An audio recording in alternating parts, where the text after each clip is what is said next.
दोस्तों आज के इस वीडियो में हम बात करने वाले हैं एक ऐसे भोजपुरी गायक की जिन्होंने बिना किसी वल्गरिटी के भोजपुरी इंडस्ट्री में यह साबित कर दिखाया है कि हमारी भोजपुरी बिना वल्गर गानों के भी हिट हो सकती है।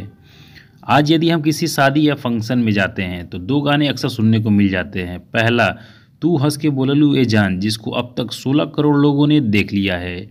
दूसरा है कारी कारी अखिया में काला काला काजल, इसको अब तक लगभग 3 करोड़ लोगों ने देख लिया है। तो चलिए आइए जानते हैं इनके बारे में विस्तार से और वीडियो शुरू करते हैं। लेकिन वीडियो शुरू करने से पहले हमारी आपसे रिक्वेस्ट है, यदि आप हमारे इस चैनल पर नए आए हैं तो चैनल को सब्सक्राइब करके बेल आइकन को प्रेस कर लीजिएगा, क्योंकि मैं इसी तरह की वीडियो अपने इस चैनल पर लाता रहता हूँ। तो इस भोजपुरी गायक का नाम है अवनीश बाबू, जिनका जन्म 15 मई 1996 को उत्तर प्रदेश के देवरिया जिले के चोरभरिया गांव में हुआ था। इनके पिता का नाम राजेश शर्मा है, जो पहले दुबई में काम करते थे लेकिन वर्तमान में गांव में ही रहते हैं। और इनकी माता का नाम सुनीता देवी है, जो एक हाउसवाइफ हैं। इनके 4 भाई हैं, जिसमें से यह दूसरे नंबर के भाई हैं और इनके बड़े भाई ने इनकी सिंगिंग में बहुत मदद की है।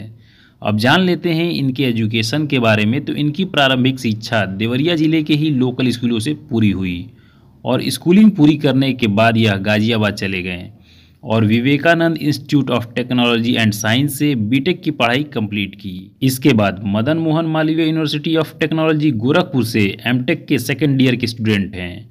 आपको बता दें कि जब यह बीटेक कर रहे थे तभी इन्होंने साल 2017 में एंजल म्यूजिक कंपनी में अपना पहला गाना गाया था, जो बहुत हिट नहीं हुआ था।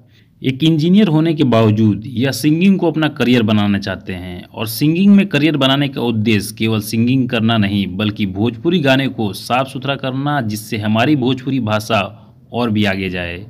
आज भले ही इनके परिवार और रिश्तेदार इनके सिंगिंग में सपोर्ट कर रहे हैं, लेकिन जब यह पढ़ाई करते थे तो यह चोरी चुपके गाना गाया करते थे और किसी तरह पैसों का जुगाड़ कर गाने शूट करते थे। आखिरकार साल 2019 में इनकी मुलाकात न्यू म्यूजिक के डायरेक्टर सत्येंद्र जी से हुई, जो खुद भी एक म्यूजिक डायरेक्टर के रूप में अपनी करियर की शुरुआत किए थे। आज सत्येंद्र जी और अवनीश बाबू मिलकर भोजपुरी श्रोताओं को अच्छी से अच्छी और साफ सुथरी गाना देने का प्रयास कर रहे हैं। तो दोस्तों ये रही भोजपुरी गायक अवनीश बाबू की बायोग्राफी।